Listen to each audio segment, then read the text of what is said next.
நல்ல மனசுக்காரி, நம்ம குடும்பத்துக்கே நல்லது நினைக்கிறவ. நாளை பிறகு நம்ம குடும்பத்தை தாங்கி தழைச்சு வைக்க போறவ. அவ வளகாப்புக்கு ஏழை பொண்ணுங்களுக்கு சிறப்பு செய்யறதெல்லாம் சரிதான். ஆனா அவளுக்கு ஏதாச்சும் சிறப்பா செய்யணுயா.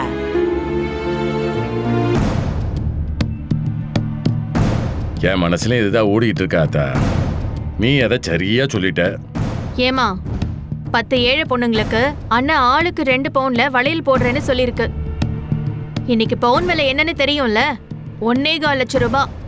அதுவே 25 லட்சத்துல இருந்து 30 லட்சம் வரைக்கும் போய் நிக்கும். அந்த செலவு பத்தாதா? இன்னும் என்ன, அவளை யானையில உட்கார வச்சு கூட்டிட்டு வர போறியா, இல்ல ஹெலிகாப்டர்ல உட்கார வச்சு கூட்டிட்டு வர போறியா? ஏய், நாங்க செஞ்சாலும் செய்வோம்டி. எங்க வீட்டு மருமவளுக்கு நாங்க செய்யறோம், உனக்கு என்ன வந்துச்சு?